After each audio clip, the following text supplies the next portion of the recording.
శ్రీకాకుళం జిల్లా ఇచ్చాపురం మండలం లొద్దపుట్టుకు వద్ద ఘోర రోడ్డు ప్రమాదం చోటు చేసుకుంది.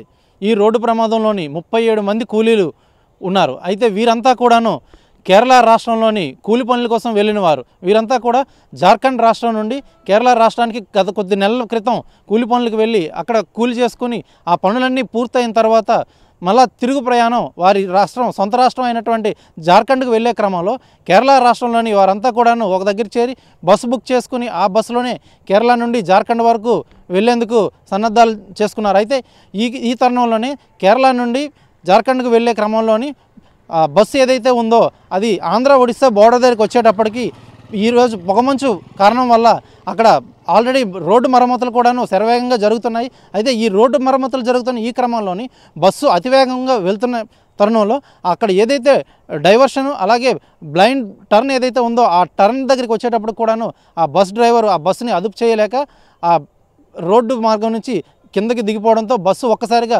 బోల్తా పడింది. అయితే బస్సులో ఉన్న ప్రయాణికులందరూ ఆహాకారాలతో మేల్కొని బయటకు వచ్చేటప్పటికి కొంతమందికి స్వల్ప గాయాలు అవగా మరికొందరికి తీవ్ర గాయాలు అయ్యాయి. అయితే బస్సులో ఉన్నటువంటి ప్రయాణికులకు చెప్పే కథనం ప్రకారం ఏంటంటే బస్సు చాలా ఫాస్ట్గా వస్తుంది, అందులోని రోడ్డు అంతా కూడాను కనిపించే పరిస్థితులు అయితే లేవు, రోడ్డు అంతా పొగమంచుతో కప్పుకుపోయింది. ఈ తరుణంలోని డ్రైవర్ ఎవరైతే ఉన్నారో ఈ డ్రైవర్ మాత్రం తాను గమ్యాన్ని చేరుకోవాలి వేగంగా అని చెప్పి తాను అయితే అతి వేగంగా వెళ్ళటంతో ఆ టర్న్ ఏదైతే వచ్చిందో ఆ టర్న్ దగ్గర టేక్ డైవర్షన్ సైన్ బోర్డ్స్తోని ఎన్హెచ్ఏ వాళ్ళు పెట్టినప్పటికి కూడాను ఈ మంచు కారణం వల్ల ఆ బస్ డ్రైవర్కి అది కనిపించకపోవడం, అతను వచ్చే స్పీడ్కి ఆ సైన్ బోర్డ్స్ కనిపించకపోవడంతో వెంటనే ఆయన టర్న్ తీసుకుని సేఫ్టీ ప్రికాషన్ తీసుకునే లోపలే ఈ జరగకూడని ఘోరం ఏదైతే ఉందో అదైతే జరిగిపోవడం అయింది.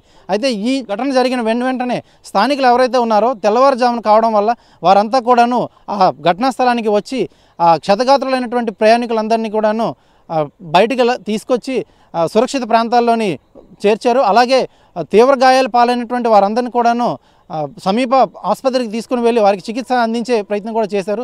మరికొందరికి 108లోని పంపించి వారికి తగు చికిత్సను కూడా అందజేయడంలో అయితే మాత్రం స్థానికులందరూ కూడాను వచ్చి సహాయపడ్డారు. అయితే ఈ ప్రమాదం ఎలా జరిగింది ఏంటి అనేది మాత్రం స్థానిక పోలీసులు మాత్రం వచ్చి కేసు నమోదు చేసుకుని దర్యాప్తు చేస్తున్నారు.